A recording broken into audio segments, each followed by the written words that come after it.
In July 1971, President Nixon's then National Security Advisor Henry Kissinger made a secret trip to Beijing. It paved the way for President Nixon's historic visit the following year and marked the beginning of normalized relations between the two nations.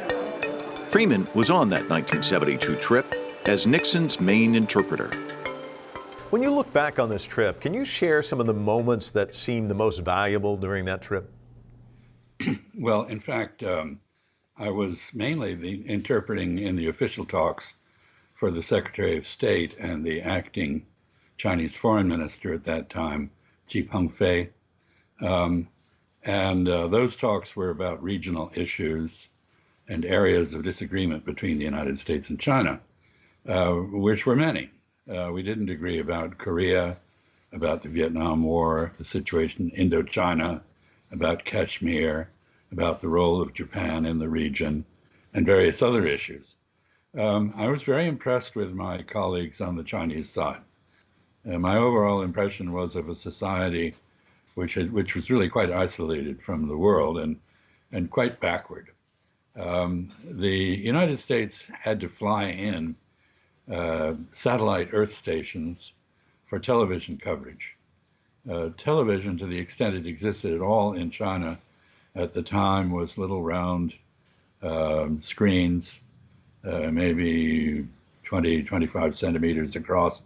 And what you could watch was Albanian and North Korean movies and not much else. It was all black and white. All of this is to say that if one of today's Chinese were to return to that era, you wouldn't recognize your own country. It has changed so very much. And that trip was the catalyst for many of those changes.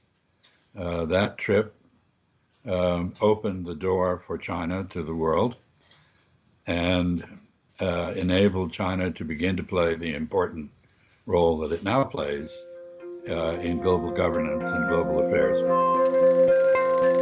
In February of 1972, President Richard Nixon and Chairman Mao Zedong held a summit. Although Nixon and Mao did not establish full diplomatic relations, they did oversee a dramatic revival of trade, travel, and exchanges in education, science, sports, and culture. Looking back, what was that moment like when Chairman Mao shook hands with Richard Nixon? I was not there, and the reason was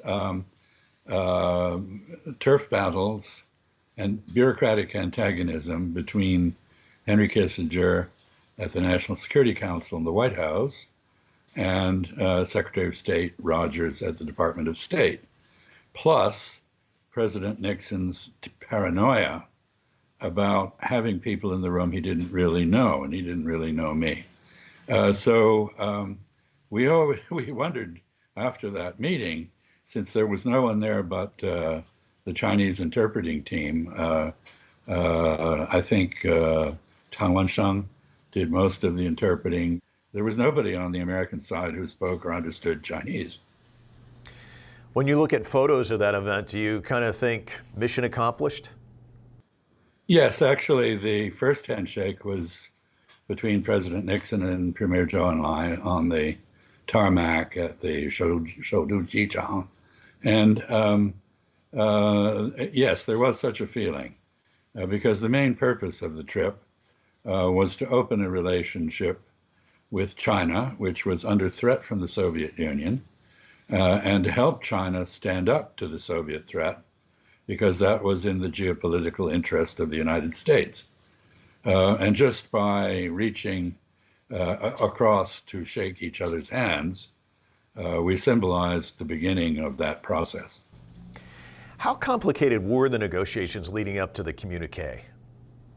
Well, the first issue, the most important stumbling block to U.S.-China relations, of course, has always been the issue of Taiwan, meaning the question of what relationship Taiwan has to the rest of China. And so this actually was addressed in December 1970, well over a year before the Nixon trip. In the last of the ambassadorial level talks we held at Warsaw. That was where the formula about Taiwan was first put forward by the American side. After the Kissinger visit to Beijing, July 9 to 11, 1971, there was a subsequent trip to negotiate other portions of the communique. I wrote some portions of the communique, particularly those relating to bilateral cooperation. But the Shanghai Communique is a very unusual document because of the fact that it opens up with a long recitation of our differences. And the reason we had to do that is that both sides, each side had different friends and relationships. China had to reassure Vietnam, North Korea, and others that it was not selling out their interests. The United States had to offer similar reassurances to South Korea, South Vietnam, Pakistan, India, and so forth, and to Japan. And so we just told it like it was. That is, we openly disagreed. The message was to our friends, yes, we still disagree. And then the communique says something very important. Notwithstanding our disagreements and the fact that we have different socioeconomic systems, we can cooperate. So it set aside ideological differences, it set aside regional policy differences, and focused on establishing a basis for cooperation in the face of a threat from the Soviet Union that we both faced. Years earlier, the groundwork for the historic visit was already being laid. In 1970, Mao invited American journalist Edgar Snow to stand with him at Tiananmen Square. A picture of them was published in the People's Daily. It was a message that Nixon was welcome in Beijing. Historically and politically speaking, talk to us about the significance of the United States and China entering into diplomatic relations. When New China was established in 1949, the United States originally hoped to establish a good relationship with China, but that was not to be. And the Korean War cemented the hostility between our two countries. Originally, the United States had said, let the dust of the revolution settle, and things will be clear, and then we will move forward. It took us 20-some years to do that. And I think the significance of the Shanghai Communique was not only that it set us on a path toward cooperation, which we achieved actually after the Soviet Union invaded Afghanistan, when the United States and China worked very closely together in support of the resistance to the Soviet occupation. We also achieved it with normalization, the removal of barriers to all sorts of kinds of official contact, and the establishment of normal trade relationships. That itself took quite a few years. It was not until China entered the World Trade Organization that the tariffs between us were normalized. Of course, now they are abnormalized again. I hope that will be corrected. Still, this was the beginning of a very important process. President Nixon at the time was asked about its significance. He said it was the week that changed the world. People thought that was trite, that was banal, that was not significant. It turned out he was quite right. This is the moment at which China awoke to the world and began to look outside and become a factor in global affairs. In my discussion with President Xi, I told him, we welcome the competition. We're not looking for conflict. But I made absolutely clear that we will defend America's interest across the board.